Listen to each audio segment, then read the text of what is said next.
अल्हम्दुलिल्लाहि वकफ़ा वस्सलामुन अला इबादिहिल्लज़ीना इस्तफ़ा अम्मा बाद।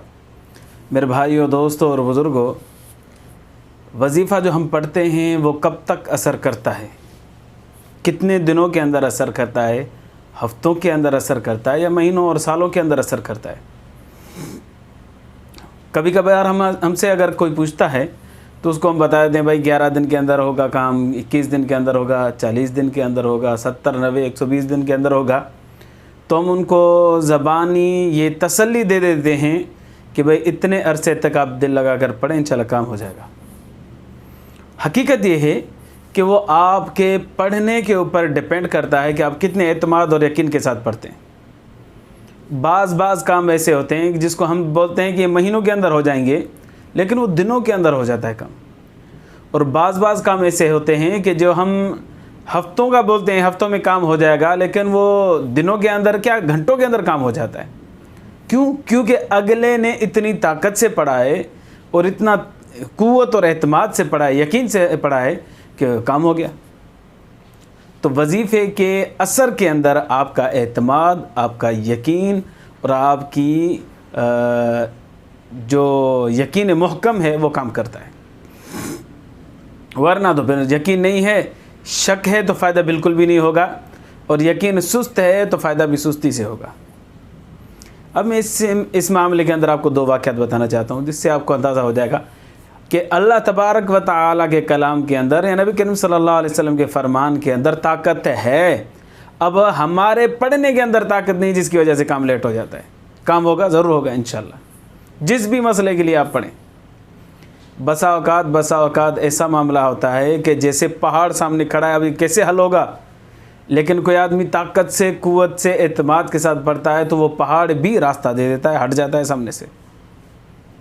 दो वाक़यात। नंबर एक अल्लाह वाले के पास एक आदमी आया कि मेरी साइकिल चोरी हो गई है, मैं गरीब हूँ, थोड़े थोड़े पैसे जमा किए थे, अब साइकिल ली थी, और साइकिल के ऊपर जो थैली चढ़ी हुई होती है या कागज़ वगैरह जो चढ़ा हुआ होता है वो भी मैंने अभी नहीं उतारा था, उससे पहले चोरी हो गई है, अब क्या करूं? उस अल्लाह वाले ने फरमाया कि आपकी चोरी मिल जाएगी, साइकिल मिल जाएगी, ये पढ़े। क्या पढ़ूं? ये पढ़े, अल्लाहुम्मा इन्ना नजअलुका फी नुहूरिहिम व नऊज़ु बिका मिन शुरूरिहिम व अलक़त मा फ़ीहा व तख़ल्लत। नबी करीम सल्लल्लाहु अलैहि वसल्लम का फरमान, अल्लाह तबारक व तआला का फरमान, दोनों को मिलाकर पढ़े वजीफ़े के तौर पर, इंशाल्लाह मिलेगा, साइकिल मिल जाएगी। उस अल्लाह के बंदे ने जाकर वजीफ़ा पढ़ना शुरू किया। 10, 15, 20 दिन हुए, वो आया, हुजूर काम तो नहीं हुआ। अल्लाह वाले ने फरमाया भाई काम हो जाएगा, आप पढ़ें। महीना, 1.25 महीना, 2 महीने के बाद फिर आया, हुजूर काम नहीं हुआ। अल्लाह वाले ने फरमाया भाई आप पढ़ते रहें, आपके पढ़ने में कोताही है, कलाम मुक़द्दस में और कलाम नबी करीम सल्लल्लाहु अलैहि वसल्लम की कोताही नहीं, आप पढ़ें। उन्होंने फरमाया ठीक है, मैं पढ़ता रहता हूँ। पढ़ता रहा, तकरीबन 9 माह गुजर गए। 9 माह के बाद जिसने चोरी की थी वो आकर दरवाज़े पर आया, साइकिल उठा के लाया, दरवाज़ा उसने खटखटाया, और जब ये अल्लाह का बंदा घर से बाहर निकला तो उसको हाथ जोड़े कि मैंने तेरी 9 माह पहले चोरी की थी, ये साइकिल जैसे मैंने चोरी की थी वैसे ही मैंने जाकर तहखाने में, कारखाने में अंदर रख दी थी, और उसके ऊपर मिट्टी चढ़ी हुई, उसने इस्तेमाल नहीं की थी, सिर्फ मिट्टी चढ़ गई थी, मेली थी, बाकी बिल्कुल वैसी ही थी जैसे उसने चोरी की थी। अब मेहरबानी फरमा ये ले ले, और ख़ुदा का वास्ता है तूने जो तावीज़ दफनाए हैं ना वो निकाल दे। मेरे पाँव में आग है, मेरे सीने में आग है, मेरे पीठ में आग है, मेरा दिमाग फट रहा है, मुझे समझ में नहीं आ रहा मैं क्या करूं। तो उसने कुछ भी तावीज़ वगैरह दफन नहीं किए थे, लेकिन उसने पढ़ा, जिसकी वजह से उसको आग लगी, जिस्म का अंग अंग जल रहा था। नतीजतन उसने आकर चीज़ वापस कर दी। कितने दिन लगे? 9 महीने लगे, फिर वो चीज़ रिकवर हुई है, मिली है। तो अब आपके पढ़ने के ऊपर है। यही चीज़ 3 दिन में भी मिल सकती थी, 10 दिन में भी मिल सकती थी, 1 माह में भी मिल सकती थी, लेकिन उसके पढ़ने की जो कैफियत थी, रफ्तार थी, यकीन था, वो स्लो था। तो आहिस्ता उसको आग लगती गई। जब आग उरूज पर हो गई तो फिर उसने आकर दे दिया। दूसरा वाक़या हमारे हैदराबाद का है। एक नौजवान लड़की थी, बापर्दा लड़की थी, आलिमा लड़की थी, उसकी शादी हो गई मीरपुर ख़ास। जो उसका शोहर था वो डॉक्टर था, ये आलिमा थी, अल्हम्दुलिल्लाह नौजवान जोड़ा, खूबसूरत जोड़ा, और अच्छे घर में ये बच्ची बेचारी शादी हो गई। बिल्कुल गरीब थे, बिल्कुल भी गरीब थे। जब इसकी शादी हुई तो इसके पास सिर्फ 3 जोड़े थे। उस 3 जोड़ों में वालिदैन ने इसको शादी करवा दिया था। वहाँ पर गई, एक मसला था, बेचारी मदरसे में पढ़ती थी तो उसने खाना पकाना नहीं सीखा था। तो उसकी सास इससे नहीं बनती थी कि तुझे खाना भी पकाना नहीं आता, तो फिर मैंने तो गलती की है। अगर जो आलिमा थी, खूबसूरत थी, नेक थी, सालेह थी, नमाजी थी, कुरान शरीफ की तिलावत करने वाली थी, ज़िक्र अज़कार करने वाली थी, लेकिन उसको खाना पकाना नहीं आता था, उस वजह से वो सास को अच्छी नहीं लगती थी।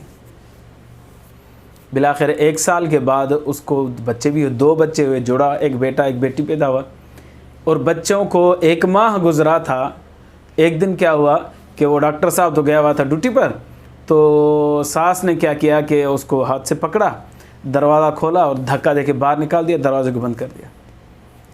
हमारे घर में तेरे लिए जगह नहीं, निकल जा हमारे घर से। वो बेचारी बापर्दा लड़की, उसके सर पर सिर्फ दुपट्टा था, उसने अपने चेहरे को ढापा, पता नहीं किस तरीके से, बड़ी परेशान हुई। उसके पास किराया भी नहीं था।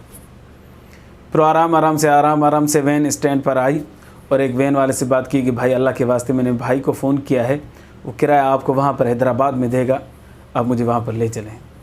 तो वो शरीफ इंसान था, उसने कहा बैठो मेरी बहन, आप कोई मसला नहीं। तो उसने आकर इस बच्ची को यहाँ पर हैदराबाद में छोड़ा और फिर वो भाई ने किराया दिया और लड़की घर चली गई। जब वैन के पास आई तो वहाँ पर एक आदमी रिसाला बांट रहा था। कौन सा रिसाला? आप करें रिसाला। वो रिसाला इस बच्ची को भी दिया, बेटा ये पढ़ो, उसने वो ले लिया। तो जो बैठी हुई थी उसमें वो पढ़ रही थी, उसके अंदर उसको एक वजीफ़ा मिल गया। वजीफ़ा कौन सा मिला? 2 अनमोल ख़जाना, ये पढ़ो, ख़जाना नंबर 1 ये पढ़ो, आपको फ़ायदा होगा। यूट्यूब पर आप सर्च कर सकते हैं कि ख़जाना नंबर 1 2 अनमोल ख़जाना क्या है। तो उसने बेचारी ने पढ़ना शुरू किया। घर आई और उसने इतना पढ़ा, दिन रात एक कर दिया। 1 साल गुज़र गया, 2 साल गुज़र गए, 3 साल गुज़र गए, 4था साल चल रहा था। इसको पढ़ते बिलाखिर इसकी जो सास थी उसको फालिज का असर हुआ और वो बेड पर आ गई। घर में दूसरा भी बंदा था, कोई पता नहीं ससुर था, पता नहीं कौन था, उसको भी फालिज का असर हुआ, वो भी बेड पर आ गया। अब एक घर के अंदर 2 बंदे बेड पर आ गए। डॉक्टर साहब बेचारा बड़ा परेशान हुआ। बिलाखिर उसने देखा कि अब मेरी माँ लड़ने वाली तो नहीं है, अब तो वो माजूर हो गई है, पड़ी है बिस्तरे पर। तो फिर वो आया अपनी बीवी के पास, हैदराबाद में आया, उससे माफ़ी तलाफ़ी की और फिर उसको राज़ी करके घर लेके गया। अब वो उसकी शादी को गालिबन 12-13 साल हो गए हैं। अब उसको 6 बच्चे भी हैं और खुश व खुर्म ज़िंदगी गुजार रही है। उसने जो वजीफ़ा पढ़ा उसने कितने दिनों के अंदर असर किया? महीना, 2 महीना, 5 महीना नहीं, 4 साल तक। लेकिन उसने हिम्मत नहीं आ रही, पढ़ना है तो पढ़ना है बस, कि अल्लाह तबारक व तआला के कलाम में ताकत है। पढ़ती रही। उसके घर वाले माजूर हो गए जो लड़ रहे थे, और जो राज़ी था वो मजबूर होकर दरवाजे पर आया और राज़ी करके लेके गया। तो मेरे भाइयों, दोस्तों और बुज़ुर्गों, वजीफ़ा जो असर करता है ना, वो आपके पढ़ने के ऊपर असर करता है। जितना ताकत से, एतमाद से, यकीन के साथ पढ़ेंगे उतना जल्दी असर होगा। फिर वो घंटे भी हो सकते हैं, दिन भी हो सकते हैं, हफ्ते और महीने भी लग सकते हैं। जितनी सुस्त रफ्तार के साथ चलोगे तो साल भी लग सकते हैं। लेकिन छोड़ना नहीं है। जो भी अल्लाह वाला आपको दे दे ये वजीफ़ा पढ़ो, तो उसको बस कमर कस के उसको बांध लें। बस ये मुझे जब तक मेरा मसला हल नहीं होता इसको पढ़ना है। अल्लाह तबारक व तआला से दुआ है अल्लाह ईमान की ज़िंदगी, ईमान पर मौत नसीब फरमाए। आखिर दावाना अनिल हम्दुलिल्लाहि रब्बिल आलमीन।